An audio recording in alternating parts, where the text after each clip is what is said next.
What's up, y'all? Welcome back to Win Wednesdays with Helping Homies Win in partnership with Loud Create Space. I'm T. Ross here with Helping Homies Win. Helping Homies Win is a community focused on curating spaces to connect, to heal, and to create. And on Win Wednesday, our focus here is ensuring that we give a platform to the homies who are out here winning, so they can also talk about what they've accomplished, but also give you all some tips and insights on how you can win as well. Today's episode is very, very special. I have a good friend of mine, Kristen V. Carter. Now, I met Kristen some years ago. We met, as friends. We started connecting, just building on a social level. Years went by, and I'd see Kristen in the most random of spaces, like, yo, Kristen, what are you doing here? And it's only as of recent, within the last few years, I actually got a chance to learn more and more of the work that she does. And I'm still learning. So, we're going to sit here. We're going to talk about some of the work that she's done. We're going to talk about who she is. And you all will get a chance to learn why she is a good friend of mine. So without further ado, Kristen V. Carter. Hey, what's happening? I'm good. How are you? I'm feeling good. I'm glad you're here. Thank you. And I'm impressed. I'm like, where were your cue cards? You did all of that off film? I did. It's my second week out. No, I'm playing. It was awesome. Yeah. So I want you to do an intro. Like, okay. let the people know who you are, what the work that you do. Okay. Well, I'm Kristen V. Carter, as you know, originally from Newark, New Jersey. I've been out in LA now for over 10 years. And I am a writer, producer, and also entrepreneur, and really, really thrilled to be here. I mean, there's so many other things that I do, but I'll keep it short and sweet. And really excited. I just finished show running and directing a project, so I know we'll get into that. But yeah, just happy to be here. Sweet. So one of the things that I like to focus in on again are the wins, right? So I want you to be able to, give us a little bit of your brag sheet, go ahead and drop some names, some projects, some of the things that you've accomplished as writer, director, producer, showrunner, the whole nine. Sure. So I just finished producing on a show called Legendary for HBO Max. I was the showrunner and director of a 4-part financial literacy series called Heart of It All, which stars Kevin Hart. It's on Chase's website. Really, really excited about that. I see it always on my Instagram stories, should. You know what I'm saying? Pop up. There it is. As you should. Really, really excited about that. And then I also have a workshop called Blessed, Booked, and Busy, which is about being a 6-figure freelancer and independent contractor, figuring out how to basically live your dreams and also make sure that your pockets are filled. So I'm excited about that too. I'm excited. I'm excited to get into this. So I know when I first found out, again, the work that you did, I was trying to wrap my mind around, okay, what does that really mean? So what does it mean to be a showrunner? Okay. So what it means to be a showrunner is basically to be a part of every part of production, from the pre-production process, the development process, all the way to the end. And you're basically the first person on the call sheet that organizes everything. So you're the liaison between the production company and the network. You make sure that the vision is executed and that everybody is playing their parts. And so it was just such a thrill to work on Heart of It All in particular, because I have been writing and producing for 15 years now. And so to be in that seat of being able to figure out and problem solve and to be that person was just really, really thrilling. It was time. So yeah. I feel like I have been doing that for a long time, but might not have had the title. So I think in this particular show, it gave me the opportunity to okay, if something is going on, I have to find the solution. That's just how I do everything. If something is going wrong, I have to figure out how to make it right, how to make sure that everybody is moving forward, and just making sure that the vision gets on television and gets on platforms. So. I love that. Mm-hmm. I love that. So, you're probably one of the few people that I know when you say an entrepreneur, you're doing it for real, right? And I hear you doing these projects. It's like, wait a minute, you're doing this for yourself. You work for, of course you work with others, yeah. Right? And there's things you have to make sure get done. But in that process of becoming an entrepreneur, you've been doing this for 15 years. As an entrepreneur, I think about, getting out here and doing gigs here and there, and I feel good. Oh, can I call myself an entrepreneur now? I'm getting paid outside of my 9 to 5. How did you get into the world as an entrepreneur? Obviously, when you came into the industry, I'm sure you had options of I can go look for a job, or I can go ahead and start paving my own way. Tell me about that decision. Sure. So I'll break it down a little bit more. So when I graduated from college in 2006, actually, it's funny. My anniversary of graduating from Hofstra was actually on May 21st. So I was like, oh my God, it's been 15 years. But when I graduated from school, I started off as a head writer for a BET entertainment news show called The Black Carpet. And while I was at BET, I met some wonderful people who were all developing their own projects. So every so often, people would ask me, do you do one sheets? Do you do treatments? Can you write bios?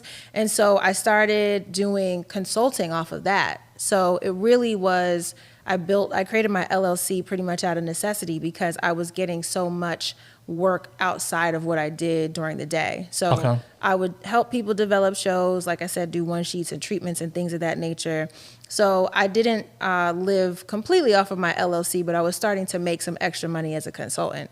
Now, fast forward, like I said, over a decade later, where now I'm creating my own shows and also have a workshop series and things of that nature. I do a lot of different projects under my LLC. I still work with other people, so don't get it twisted. Right. I do think you need to have multiple hustles, but it's been a wonderful opportunity to continue to grow. So as I move forward and I think about, well, how can I be the solution for this project or that project or this industry, I try to create things based off of that. So as I create offsets of different projects, it comes from that. Got it. I didn't know you consulted, so I'm learning some more about Kristen, y'all.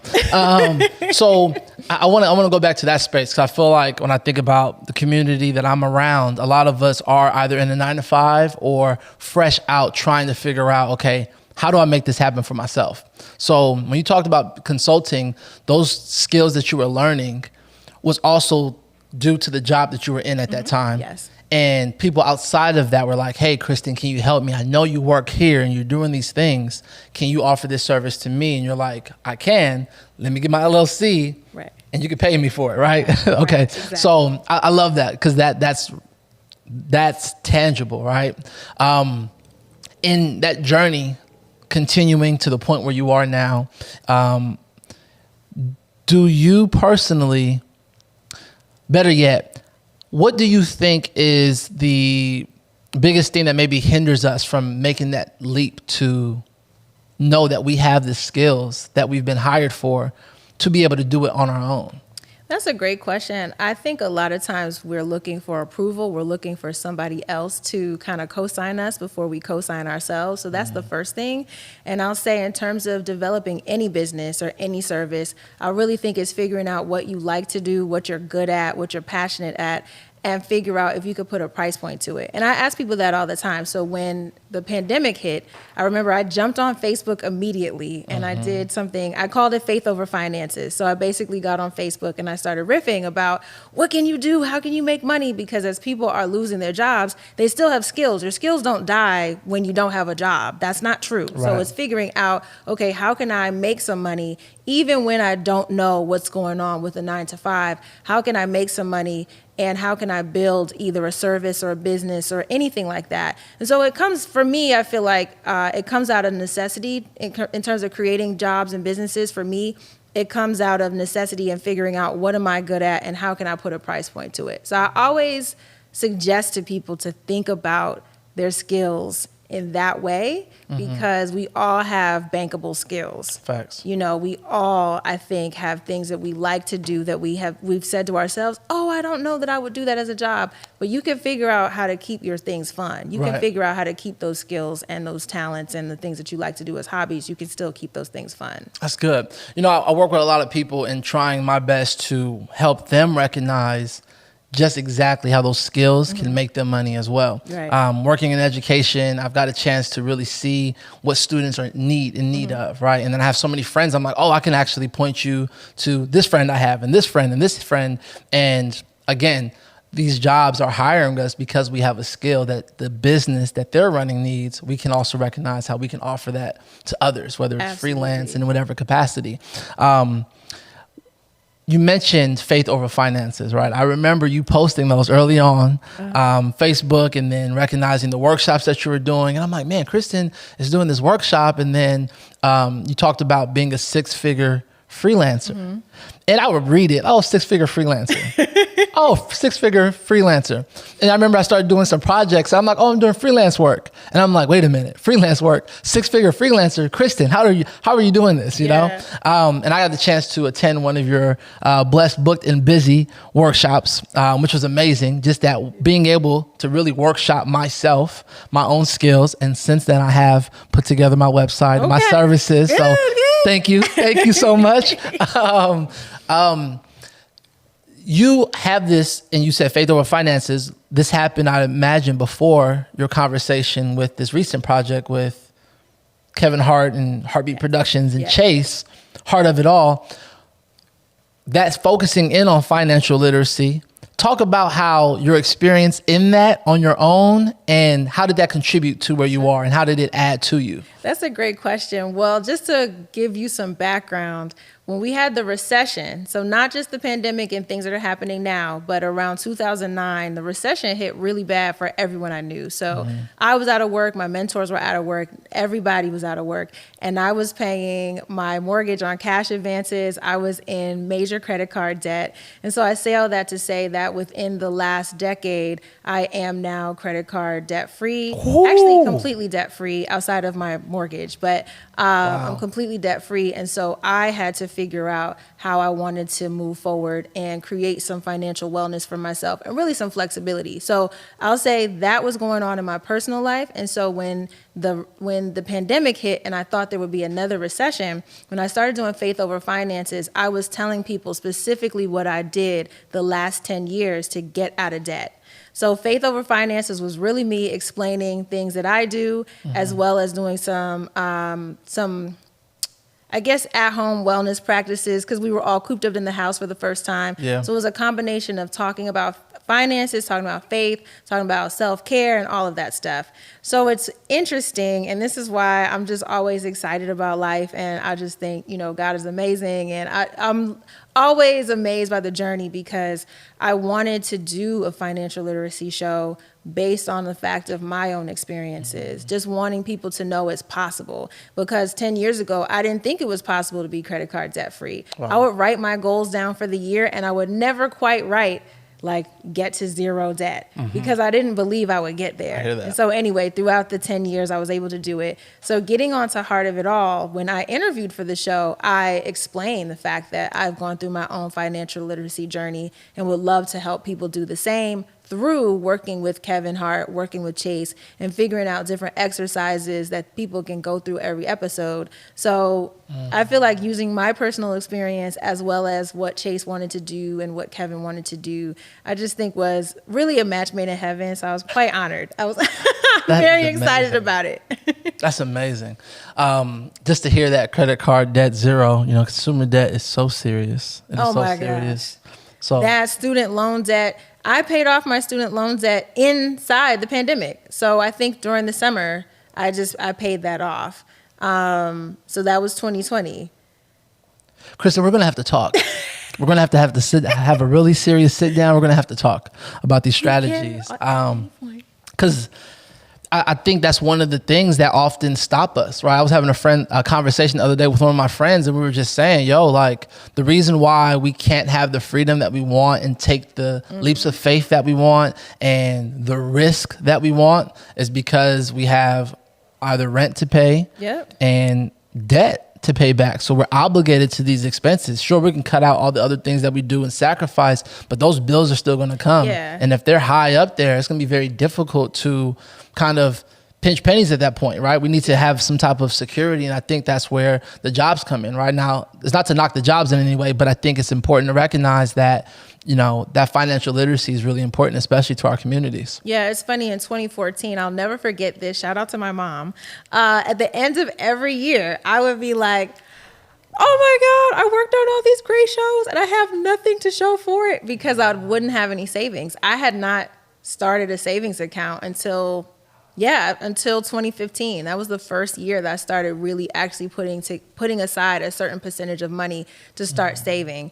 And so I say all that to say I was always exhausted. I would work on great projects and still feel like I don't have anything to show for it. Yeah. And so when I started, and it was also funny, let me also go back. I had done a short film that had traveled for a year and a half. So when I would... Kristen, hold on. Hold on, Kristen. I'm not even done. Kristen, you said you did a what? A short film? Yes. Okay.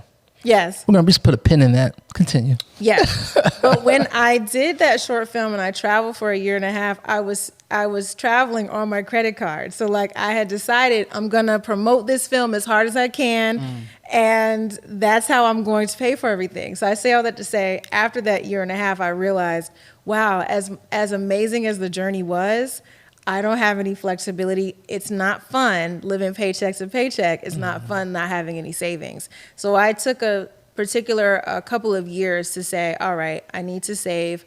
I'm actually going to not work on any of my personal projects in that regard of like spending $10,000 on a short and stuff like that. I had decided I wasn't going to do that unless I had the money to do it, like cash. Yeah. And also that's when I really started to build up other businesses. So the consulting that I had done years prior, I then started really moving forward with making sure I had clients that way. I started writing resumes. I was doing all this consulting. All the consulting I could do, just so that I could save that money to start paying off credit card bills and things of that nature. Wow. I love the fact that you're making very clear of just how intentional you were to have a plan, right? Because I think any of us, if we had the opportunity to, even if it was the risk of like going into debt, we would want to live our dreams out fully and make them a reality. But you had this experience, and at the end of it, as great as it was, I'm assuming it still was that realization of, I don't want to live check to check. Debt ain't no fun. I can't do this again until I can do so without having to go into debt about it. Talk about, I guess, the sacrifice required in that interim, right? You were consulting, not, I guess, in that time, working on your own personal projects. How did you switch into that mindset? Was that just was that experience like the heart of it, or was there more to that experience that you had to kind of work through? Well, I always say that people make changes not on being inspired to move forward, but actually out of fear of not going back to something. And I'll say that again because I feel like I tripped that up, and I want to make sure people get that. Make it clear. I feel like people do not make changes being inspired to move forward. They actually make changes because they're scared of going back to something. And so for me, it scared me enough to be in debt that it then shifted me to move forward. So does that make sense? Yeah, it makes sense. So basically at that point I said, wow, even though I've traveled for a year and a half, I have an award-winning short film, it's on different platforms, it's still up years later. Can you please share the name of the short film with us? First Date, and it's on Quayle TV and Aspire TV. Yeah, so it's online. It's also on Magic Johnson's network still, and that it came out in 2013. So now it's like, 8 years old? My baby is 8 years old. We're learning more about Kristen V. Carter, y'all. So yeah, at the time, I said to myself, even though I was really excited about that experience, I didn't walk off of that feeling like I wanted to feel. A lot of times I feel like different things don't feel like you thought they would feel. So I felt like, oh man, maybe somebody will invest in a feature film of mine or whatever the case may be. And sometimes those things happen. But for me, I actually didn't have a feature film extension of my film. So there was really nowhere else I could go with it at the time. So I say all that to say, if I were to do a short film now, please know it would have a whole rollout. Okay. I would be like, here's the feature, here's the pilot, here's the this, here's the that. But at the time, I had just done the short because I wanted to direct something. So anyway, all life lessons. But at the end of that, I said to myself, oh, wow, the next time that I do a big personal project of mine, I want to make sure that I'm not going broke for it. And sometimes you do. Sometimes you hear stories like Robert Townsend maxed out his credit cards and he became who he is, right? So sometimes it works out. So I'm not saying never do that. Sometimes people are blessed to do one thing, and then some people are blessed to do another. So I feel like it inspired me in a different way to then be creative in a different way, because I ultimately then created my workshop series, created, and off of my experiences. Like, Right. I became blessed, booked, and busy because I did take that sacrifice. I said to myself, I do need to take a few years from this. I'm not being as financially responsible as I need to be. And also financial wellness is important to me. So there was a particular time where my goals were more important than the financial wellness. Yeah. So it just depends on where you are. Yeah, you got to get real clear about it. When I'm working with different people from, entrepreneurs, students, individuals who are, reintegrating back into society, we talk about just literally their wellness. We talk about where they are, and focusing in specifically on, the education, because that's important right now. We're focusing on the professional, like what are your skills? What type of jobs can you go for? And I think we sometimes laser focus in on just that one area rather than looking at the big picture to say, hey, like, Right. What am I looking to do? Where am I in all these different areas of my life, and how can I get very clear about them? So you sharing all this is like, okay, I like this because, yeah, go for it. But before, and I didn't mean to cut you off, but in thinking about young people and folks that are graduating from school, it's really the opportunity to try your hand in what you're interested in. I think a lot of times people come out of school and they get really concerned, so they go for the one job. Yeah. Like, oh, okay, this is what I majored in, so I guess I need to do this. But you really need to go where your heart lies. So I would suggest anybody at home, like, think about when you go to bed at night, what do you think about? What do you think about? Where would you like to see yourself? Who are the people that are doing what you're really into? Ask them questions. And I think that's what has gotten me into just my evolution. I'm constantly asking questions and constantly like, okay, I might have checked this thing off, or I like this particular aspect of my career, but I'd like to shift a little bit. I think every year, every 2 years, something changes. Yeah. I would be lying. I'm not the same place I was this time last year. This time last year, well, thankfully, I was working on a number of projects at one time and saying to myself, wow, if I'm the vessel to help other people, I was one of the few people I knew that had a number of opportunities. So I was trying to help other folks figure out how to attract other opportunities, and then also giving away a lot of resources as well. Other opportunities for Like job. for work? Okay. Yeah, like job opportunities. And then also I was also giving resources as well. And so what I mean by that is, like, at the end of the year, I basically did a sweepstakes and helped 4 people pay their rent and things like that. Like You did a sweepstakes, meaning? not sweepstakes. It was really like, Break it down, Kristen. Break it down. Let us know. Let us shouldn't know. call it a See, sweepstakes. here we go, y'all. We learning. no, basically it was a surprise for 4 families. So I basically asked folks if you knew of anybody that had lost their jobs during the pandemic, because I wanted to help 4 people or 4 families pay for their rent for January of 2021. Wow. So That's beautiful. thanks. So this is the model, y'all, of like you're working for yourself. You took the time to focus in on what you wanted to do, what your goals were. You got clear about them. You started seeing the success, and you're continuing to give back.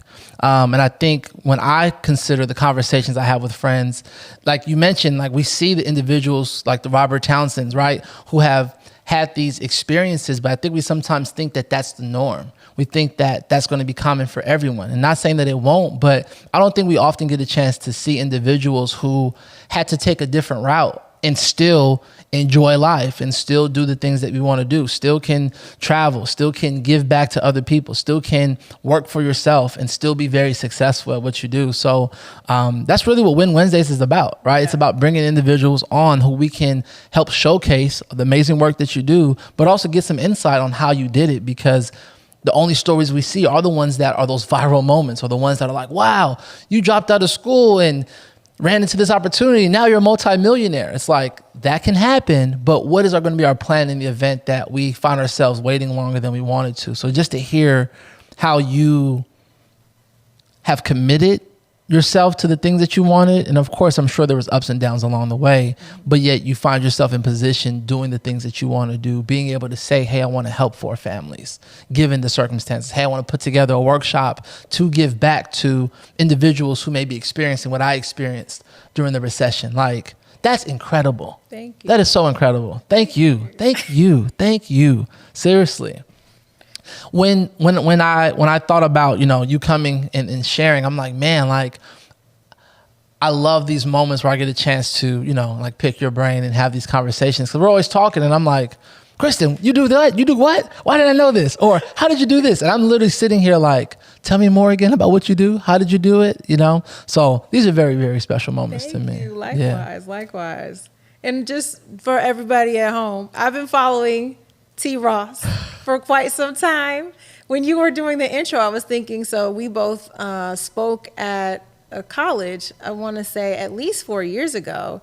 And during that time, it's funny, sometimes you run into people and you know that there's something special about them, even if you didn't talk to them. So I remember flipping through the book and I was like, let me look up T. Ross. What's he up to?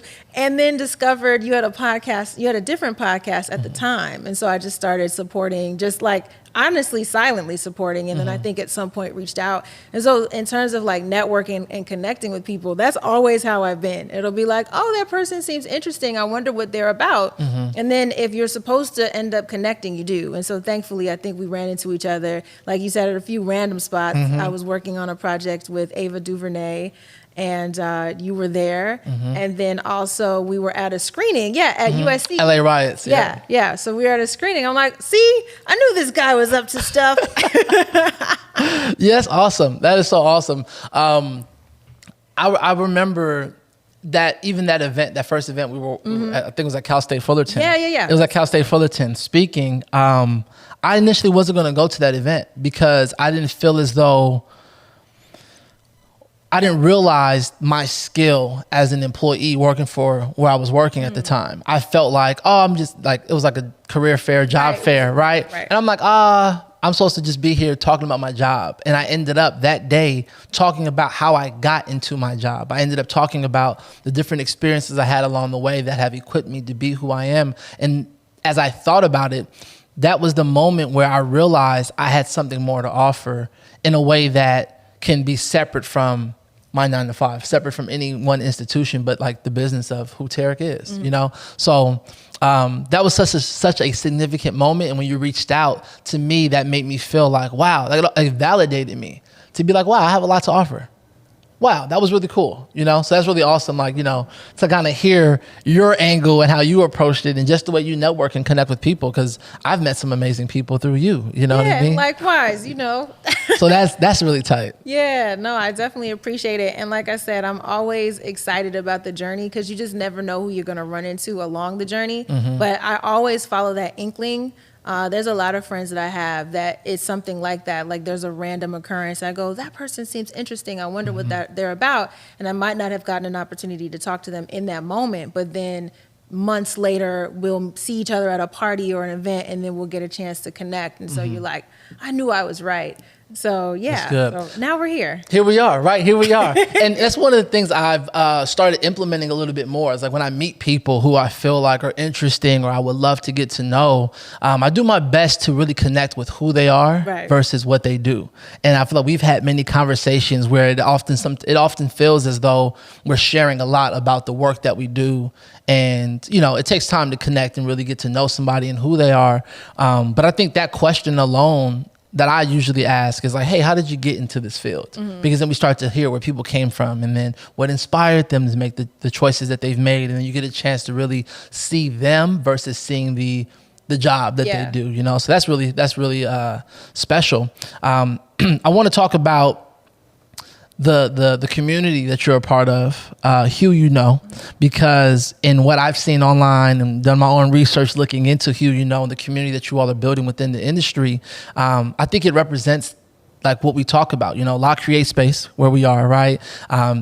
In the heart of Inglewood, California, really focused on bringing the community together. We're all in different lanes, different industries, but there's something special about having community, even in the online community that we're creating here at La Create Space, and being able to share resources, share opportunities, you know, whether it's jobs, whether it's whatever, anything that we can take from and build from. And you all are creating one with who you know. Can you talk about that experience and how that's been as it's grown? Sure. So Hue, is a production resource group of color. We have over 15,000 members now, and it's crazy because that started really because my friend, shout out to Bree Frank, in 2017, she was up one night, and I think she wanted to create a community around helping people find jobs in the industry. There are not a lot of people who are promoted who look like us. I feel like there are a lot of people of color in production and entertainment in general, but aren't necessarily getting the opportunities. And so Bria created a Facebook group, like any Facebook group. So it was like job postings and things like that. I was invited into the group. I loved the space. I felt like it was a safe space. It was a family vibe. And so I reached out to her. At the time, I didn't know her. So I was like, hi, Bree, my name is Kristen, and I love the work that you're doing, and do you need any support? And at the time, she was moving to LA, and she wanted to do events. And I was like, I'll help you plan your first event. What I didn't realize, though, we had never gotten on the phone, and I planned that event pretty much without her. So I planned the event, and she showed up. And I was like, who allows people to just plan an event? She doesn't know who I am. Like, did she do her research or whatever? Like, of course, I'm going to make it a great event. But I met her at the actual party. Wow. And so we did a networking event that was really, really amazing. And then from there, Bree and I hit it off, and so continue to be friends. And it's funny because one of the other heads of our organization, her name is Shirley Renee Williams. She and I are friends in real life. And when we realized, like, both of us had basically done the same thing. She was in New York, I was in LA. We both had reached out to Bree. So we all ended up on a call, and I was like, wait, Shirley, you're working with Hugh now? So fast forward. And we have a number of people, shout out to Annie Denson and also Gideon Moncrief, who are also fellow colleagues of mine as well, and really, really good friends. We've all come together. And so it's just continued to grow. And so at this point, with everything that happened last year around racial injustice and things of that nature, Hugh, a lot of organizations have called upon us, but we've been doing this work for a while. And so now we've moved into doing workshops for different production companies and networks around diversity, inclusion, and belonging, and really how to create safe space for everybody inside their spaces. So Hue has just continued to grow. It's been sort of like this ball that's continued to roll because it's gone from a Facebook group to now being international, which is amazing. Wow. And we just were announced in the trades that we have a partnership. Well, we've been partnered with Staff Me Up for quite some time, but Endeavor, Outlier Society, which is Michael B. Jordan's company, and then also some other companies have all formed together to really help the organizations and just the media at large really grow as it comes to underrepresented people of color, like making sure that we have opportunities. That's incredible. Congratulations. Thank you. Congratulations. That's major. I just think community is so, so important, especially as we develop as individuals, as we develop as professionals, as just brothers, sisters, spouses, right? In relationships, whatever. Community. I live by that. So, and I was getting ready to say that I feel like you're so great at ensuring people are connected from when you throw your birthday parties, right? Get in the email and it's like all the information is here. It's planned well. You're following up. And, I'm learning a lot more about like building community and using the different resources, the listservs and the blast and the nurture emails. And I look at what you've done in the way that you just do that organically in bringing people together, following up, checking in. How are you doing, right? Again, who are you? And making sure that you're supporting the individuals that are in your life. So tell me more about, I guess, that importance. Like, what's made that so important for you that you live by that? Like, you embody that no matter where you go, on the job, just hanging out, whatever. It's so funny because I've thought about this through the years. So when I was younger, my mom and I moved around quite a bit. I went to 10 different elementary schools before moving to boarding school. I went to a boarding high school. And I think that me connecting with folks has a lot to do with moving around a lot. So I was that kid that wanted pen pals. I would write to my friends. And my friends' parents felt so bad, they would write letters on behalf of their kids. Oh, wow. Because it's not like 6 and 7 year olds are writing letters. Yeah, like that's not common. Yeah. But I was the one that's like, dear such and such. And so I think I always wanted to stay in touch in that way. And then my mom would always host birthday parties annually. And she jokes now because she's like, I feel like I created a monster because now you always do all these things for your birthday parties. But I say all that to say that she always made sure that I had like slumber parties and birthday parties growing up. And I always was writing letters and emails when I went away to different schools. And so I think that that level of wanting connection, wanting friendship, I actually think translated itself as I got older. So when I graduated from college, I'll never forget, I wanted to create community after college. And so I would go around to people at BET and I'd be like, hey, I'm going to this spot called Wish 26. The spot jumps off at 6 p.m. If you want to leave right from work, bring some friends. I would tell some of my college friends and then also some of my high school friends and just like buddies through the years. Long story short, there was a whole crew. We talk about this summer of '07. Like I had folks in the club early on Thursday nights, like sweating bullets. Shout out to DJ Kamish, who's still a good friend of mine. And we would just all party. But that comes from wanting community and wanting people to feel safe and wanting people to feel free and feel like they have friends. I wanted people to feel that way because I wanted to feel that way. Yeah. So I think even now as I've gotten older, those same qualities have existed, whether I'm at work. Because so many things blend now. So it's not even just about work and whatnot.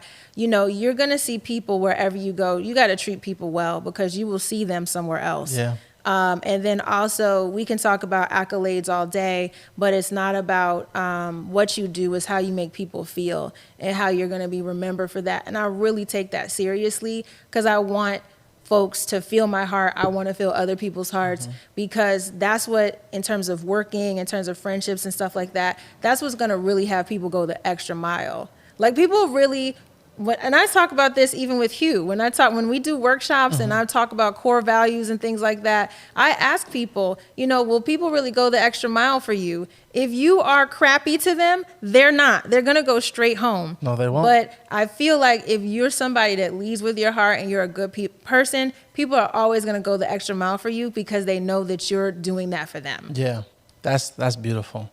That's so beautiful. I love the way you put that. I know you said aside from accolades, but I just want to get back into that just a little bit. We can crawl back over there. You know what I mean? That's because, fine. Kristen, I mean, I'm reading your bios and I see the stuff you post and I'm like, is this Kristen's working on this one too? Like, how did this happen, right? So just talk about, give me your top 3 projects that you've worked on. Wow, okay. So I'll say for sure, America's Best Dance Crew. Okay. First of all, I grew up dancing, and Okay. I love that show.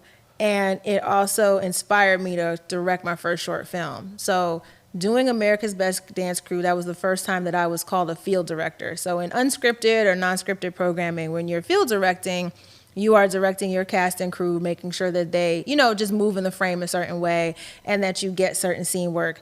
It's not scripted where they have lines, but you're basically creating a scene with them. Okay. So let's say I'm creating a scene with you. I would be back there somewhere and I would be like, okay, so you're going to ask these questions, but you don't know what the other person is going to say. You also don't know what the follow-up is going to be. Okay. You don't know if there's going to be, you know, an argument or maybe y'all go to dinner. It could be a number of things. So anyway, I say all that to say that I was the field director for that show, and that inspired me to direct my short film, which is a narrative short. It was a different kind of directing, but the person who was my videographer for that project, he became my director of photography for everything that I shot. So Wow. not just my short film, but all of the projects that I was developing at the time, all the sizzle reels and presentations I was working on, Amazing. he shot those. So that's a special project to me, America's Best Dance Crew. I'll also say Black Girls Rock. Because that's just an amazing award show just in general. It was great to be around that energy. And it's nice to do shows where what's actually presented on camera and on screen is what's happening behind the scenes. So Black Girls Rock was just special because I really got an opportunity to, I worked on a segment called Mad Girls, is Making a Difference Girls. And so I traveled around the country and got to know young entrepreneurs under the age of 21. Wow. And so to meet them, like 16-year-olds doing great things and 18-year-olds doing great things and just learning about their businesses at such a young age, I was really inspired. And then also, even though I'm not on the camera, I think sometimes just being a part of things, when you feel people's energy on camera, I think it's part of the director and the producer's job to make sure that they really blossom on camera and they shine on camera. So when I see those young ladies, even now, but when I saw those young ladies shining on camera, I'm like, I had a part to do with that because it's my responsibility to make them comfortable sharing about themselves. So I would definitely say those 2 projects, and I'll also say Heart of It All. Okay. That's a big moment for me. It's like a full circle moment of just what you've put out. Yeah, and also I'll say it was funny because that was my first time directing such a big name, and I was really grateful that he took me to the side at the end, and he was like, do you mind if I give you some feedback? And he was able to give me some feedback in terms of things that to work on, and then also things that he thought I did really well. Wow. And I thought that was really great because he didn't have to do that. Yeah. You know, and it's interesting when you work with talent. Talent kind of like comes in and comes out. They do their job and then they go. And so to have that sort of moment of transparency where he looks me in the eyes and say, okay, so these are the things I thought were really, really great. And then here are some things as you get going, make sure that everybody, like make sure actually that you're, as the director, you got to work a little less and allow other people to work with you and work for you. Mm-hmm. And that really landed for me because I'm a multi-hyphenate and I do so many things and wear so many hats, I'm used to running around doing everything. And on that particular show, I did wear a lot of hats. So I don't even think our talent realized just how much, I wasn't just the director. So I actually think if I were to sit down and be like, listen, this is why I was running around, I think he understands. That was me, yeah. But it was so great to have that moment and to settle into, to allow your team to support you. That was a big moment for me. And I was like, thank you. I really appreciate it. Allow your team to support you. That's good. That's really good. Okay, well, tell us what's next for Kristen V. Carter. Okay. Where are you in your journey? Where are you in your journey, and what are you most looking forward to? Okay. Let's see. You know, just in talking about everything that we've mentioned, work-life balance is really important to me. And so I'm always just looking to continue to grow personally. And that's in a number of areas. Mm-hmm. But right now I'm really excited about developing a few projects of my own. I've helped people throughout the years develop shows. And so I'm really excited about putting that energy to my own projects and my own work. And we love it. And like I said, just being a yes to myself and continuing to move forward in that way. And then also selecting the next big project that I'll work on. That's exciting. Yeah. That's exciting. Can you go ahead and tell the people where they can find you? Sure. How can you be found? Right here. Okay. So you all can find me on my website, which is KristenVCarter.com, KristenVCarter.com. You can also find me on Facebook and Instagram under the same handles at Kristen V. Carter. Sweet. Kristen, so I want to ask you another question. I want to ask you another one. What lesson, so as an entrepreneur, as successful as you've been, as clear as you've been about your values, what was the hardest lesson for you to unlearn along the way? Wow. The hardest lesson for me to unlearn. Mm-hmm.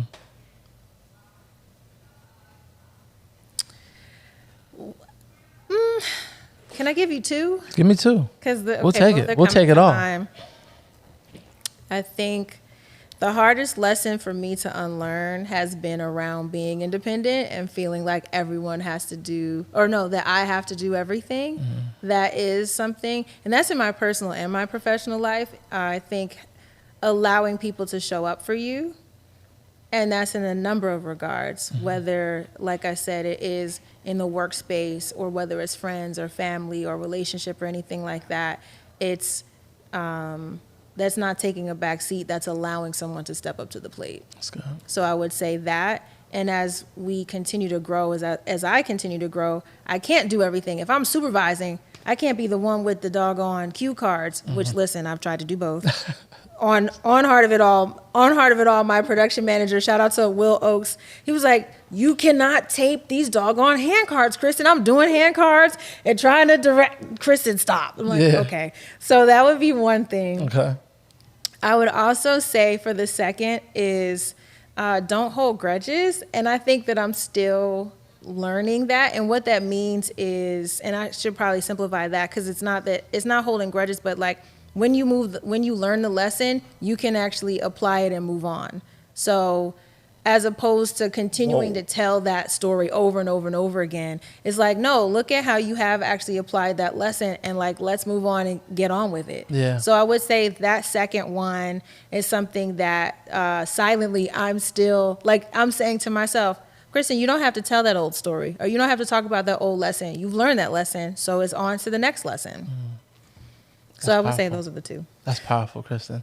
Thank you so much for pulling up Absolutely. to Win Wednesdays with Helping Homies Win, Law Create Space. Absolutely. Hope you all have had the opportunity to learn a little bit about who Kristen is. We're still going to be learning as time goes on, who she is and all that she does. Again, thank you all so much for tuning in to Win Wednesdays. I'm T. Ross with Helping Homies Win. Much love to Law Create Space for the production of this show, for the space. If you're in Inglewood, California, you find yourself, pop in. If you are interested in starting a podcast, if you want a space where you can create, you want to host a conference, an event, outdoors, indoors, we have it all here at Law Create Space. You can find it at lawcreatespace.com. If you want to get in touch with Helping Homies Win, helpinghomieswin.com, on Twitter at homieswin, Instagram Helping Homies Win, and we'll see y'all next week Wednesday. Peace.